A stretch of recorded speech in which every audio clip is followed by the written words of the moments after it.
Back to news. CM Revanth పాలన పిచ్చోడి చేతిలో రాయిలా ఉందన్నారు బీఆర్ఎస్ వర్కింగ్ ప్రెసిడెంట్ కేటీఆర్. లక్షల మందిని చంపిన హిట్లర్ను ఆదర్శం అంటున్న రేవంత్ రెడ్డిని ఇక నుంచి హిట్లర్ రెడ్డిగా పిలవాలన్నారు. 10 ఏళ్లలో బీఆర్ఎస్ చేసిన అభివృద్ధిని ఒక్కొక్కటిని కాంగ్రెస్ సర్కార్ కూల్చిందని మండిపడ్డారు కేటీఆర్. అన్ని రంగాలలో ముందుకు దూసుకొని పోతున్నాం. రాకెట్ వేగంతో అనుకునే టైంలో దురదృష్టవశాత్తు మళ్ళీ మన పొరపాటో గ్రహపాటో ఇవాళ ఒక తెలంగాణ ఉద్యమ ద్రోహి, తెలంగాణ వద్దన్న నాయకుడు ఇవాళ ఈ రాష్ట్రానికి ముఖ్యమంత్రి అయి కూర్చుని ఉన్నాడు. ఇవాళ ఎట్లా తయారైందంటే తెలంగాణ రాష్ట్రం ఒక పట్టణంలో ఒక పిచ్చోడు ఎవడన్నా ఉంటే వాడి చేతులు రాయి ఉంటే అందరూ భయపడతారు. అయ్యో ఆ పిచ్చోడు ఉన్నాడు, అటుదికి పోతే ఏడ రాయేస్తాడో అని చెప్పి భయపడతారు. కొద్దిగా పైలంగా ఉండాలని చెప్పి దూరం దూరం ఉంటారు. పిచ్చోడి చేతిలో రాయి ఉంటే 10 మందికి నష్టం. కానీ పిచ్చోడి చేతిలో రాష్ట్రం ఉంటే మరి రాష్ట్రంలోని 4 కోట్ల మందికి నష్టం.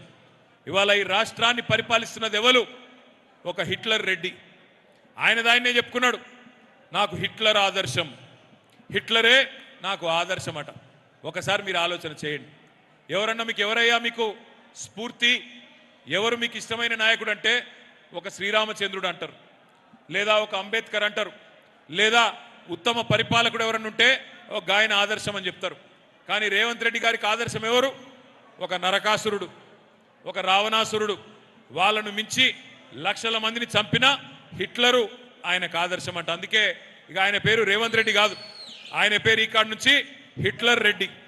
హిట్లర్ రెడ్డి ఎవరైతే ఉన్నాడో ఇవాళ మనం 10 ఏళ్ళు పటిష్టంగా నిర్మాణం చేసిన వ్యవస్థల్ని ఒక్కొక్కటిగా కుప్పగూల్చుకుంటూ వస్తూ ఉన్నాడు. కానీ ఇవాళ అన్ని రంగాలలో ముందుకు దూసుకొని పోతున్నాం. రాకెట్ వేగంతో అనుకునే టైంలో దురదృష్టవశాత్తు మళ్ళీ మన పొరపాటో గ్రహపాటో ఇవాళ ఒక తెలంగాణ ఉద్యమ ద్రోహి, తెలంగాణ వద్దన్న నాయకుడు ఇవాళ ఈ రాష్ట్రానికి ముఖ్యమంత్రి అయి కూర్చుని ఉన్నాడు.